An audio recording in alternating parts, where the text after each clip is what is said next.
what is so important for countries is to always be ready and prepared as much as possible. Shocks come in different forms. They could be an economic crisis, they could be a health crisis, they could be a climate crisis. There are different crises that could show up. And for countries to be able to manage the unexpected, whatever that unexpected might be, reform has to be a continuous process. That is something that in Egypt we have learned. We have been reforming since 2014, whether it's in the electricity sector, whether it's fiscal, whether it's monetary.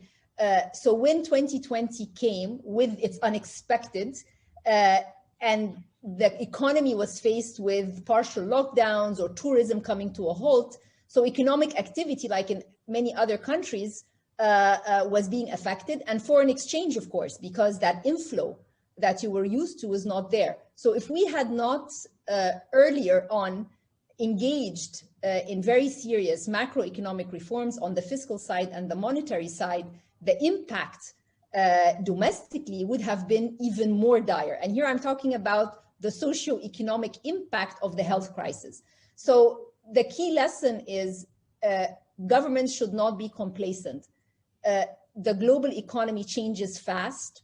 Variables around us change fast. So you should not be happy with one reform and sit and celebrate it. You should continuously reform. Reforms are macroeconomic, they are socio-economic, they are structural as well for private sector engagement. So for instance, when I say socio-economic reforms, before 2020, on our side, because there were very serious fiscal measures, for example, subsidies were removed. And of course, in Poland, you would also understand that when subsidies are removed, there are implications, of course, particularly oil subsidies and so forth. So there were in parallel socioeconomic programs to mitigate that impact.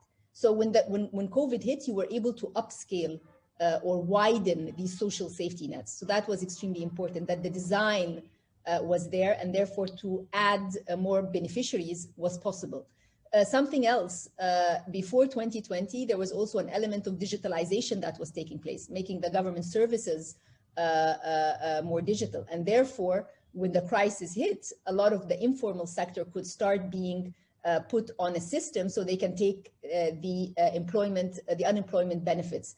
So that is what I mean. I can go on with a long list of examples, but the key point here is that governments should not be complacent. There should be an element of reform all the time. And these reforms are shaped by domestic factors, but also by the evolving global, regional, or global dynamics that happen around us.